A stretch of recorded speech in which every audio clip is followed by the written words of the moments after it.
I've got the book A Different Pond by Bao Fi, and I'm going to show you how to read this book with your child so that you can get the most out of reading comprehension. Let's get into it. So this book is really rich with themes. It's going to talk about immigrant and refugee experiences, trauma, survival, financial struggle, cultural heritage, perseverance, and hope.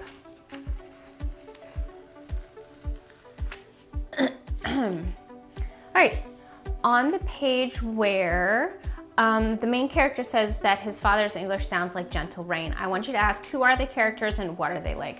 So we know that the characters are hardworking, we know that they are poor, and we know that they have a strong bond. Evidence that they're hardworking: they're up several hours before sunrise to go fishing. The father was up making sandwiches, letting his wife sleep. We know that they're poor. The illustrations of the rooms are all very bare. The kitchen is pretty bare. The bulb is bare. Sharing a bed with the siblings. Fishing, probably to eat the fish that they catch. And they have a very strong bond. I think the bond is best illustrated when the son says that he thought his father's English sounded like gentle rain. So that is who the characters are. Next question. This is on the page with the little no trespassing sign, keep out. So central idea development. What problem or need is the family facing, and what are they doing to resolve it? So the problem that the family is facing is primarily from financial struggles. And what are they doing to solve it? We now know that the father has a second job that he is going to go to after this pre-sunrise fishing session to catch a fish to eat for dinner. And we know that what problem are they facing? The financial need, how does he solve it? The second job.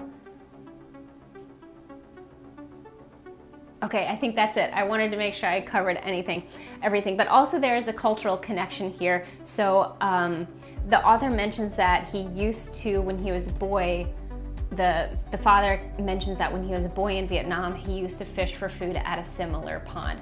So it's a little bittersweet that like right now they're fishing at a pond out of necessity, out of financial need, but this brings back a memory from when he was a child in Vietnam and he used to go fish every morning for fish for the family to eat. So there's a connection to their culture there too. All right, jumping forward. Character relationships. Who are the other characters in the story and how do they get along? So on this page they mention that sometimes there is a Hmong man and sometimes there is a black man who come and they get along really well. So like in spite of the fact that they rarely see each other, whenever their paths do cross, they definitely enjoy each other's company. They laugh, they enjoy each other, they are kind to each other. And it's probably likely that these two men are also there for the same reason that the father and son are there. It's probably a bit of a financial struggle and they're probably going to eat the fish that they catch. And yet they are bonded, enjoying each other's company as they are fishing before the sunrise. Hard work, fishing before sunrise.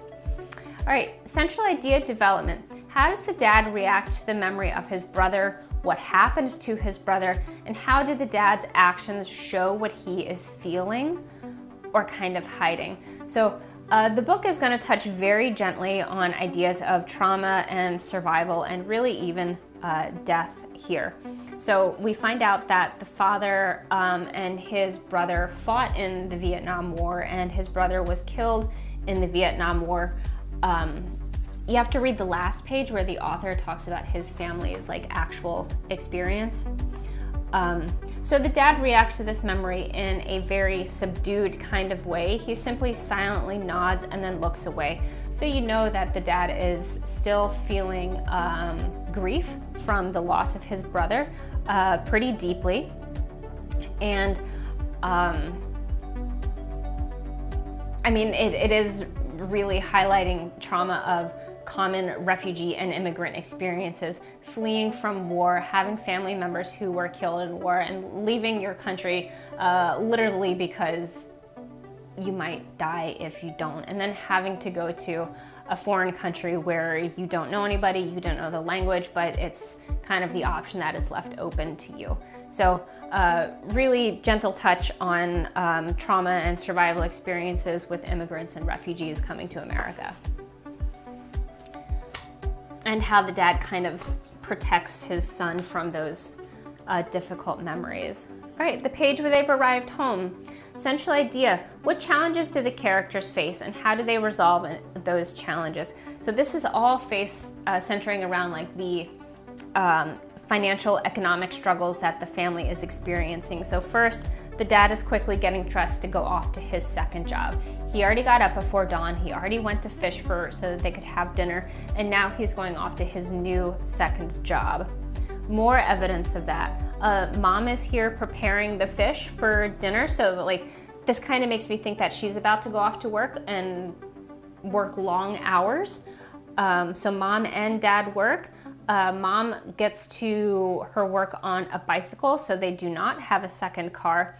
And yet another piece of evidence of their financial struggle, a common experience, is that the older children are left to look after the youngest sibling. So a lot of different struggles and a lot of different ways that they are facing all of those struggles and still persevering and still finding hope and still finding joy in spite of having some hardships, for sure, having some hardships and some trauma and some struggles. All right, on the last page, what lesson does the author want me to learn from this story? So we learn about the experiences that are very common with immigrants and refugees who come to America. The trauma, the survival, the death, the overcoming having to come to a country where you don't know anything. The language is new, and there's financial struggles because America is very expensive. And yet through all of that, their family bond is intact, their hope is intact, their perseverance is intact, and even their cultural heritage is intact, because if you look at what is on their plates, it's probably similar to what they would have been eating back in Vietnam. They've got fried fish, they've got rice, and they have fish sauce.